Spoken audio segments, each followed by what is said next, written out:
मी तुम्हाला गोष्ट सांगणार आहे. त्याचं नाव आहे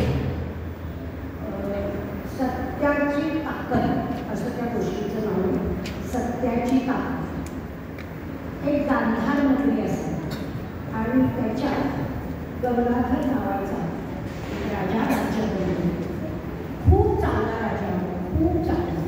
म्हणजे स्वतः हुशार होता, कर्तबगार होता, योद्धा होता आणि त्यामुळे त्याचं सगळं राज्य अजिंक्य होतं. अजिंक्य म्हणजे तो सगळे युद्ध जिंकायचा आणि एवढाच नुसता योद्धा नव्हता तर तो चांगला पालक पण होता. कारण सगळं राज्य म्हणजे त्याचं घर आणि राज्यातली सगळी लोकं म्हणजे त्याची मुलं वगैरे. आपली जनता म्हणजे आपली मुलं असतात राजाला. त्यामुळे तो राजा आपल्या सगळ्या जनतेला वडिलांसारखा सांभाळायचा. त्यामुळे त्याचं राज्य सुखी, समाधानी, आनंदी असं संपूर्ण त्याचं राज्य होतं. फक्त एकच होतं की त्याला मुलबाळ नव्हतं. पण त्याला काही काही गोष्टींच्या आवडी होत्या. कारण एकतर तो बुद्धिमान होता, खूप हुशार होता, राजा होता. त्याला कोणतीही गोष्ट अशक्य पण नव्हती.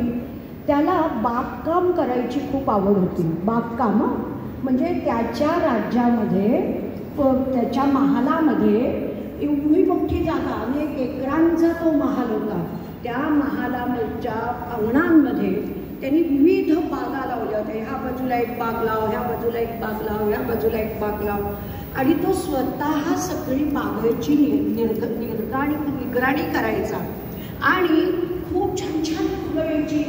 खूप देशातून विदेशातून कुठून तो रोपं मिळवून आणायचा आणि तो कुंड्या तयार करायच्या. कुठे वेल असतील तर वेल लावायचा आणि अशा सुंदर बागा त्याच्याकडे होत्या.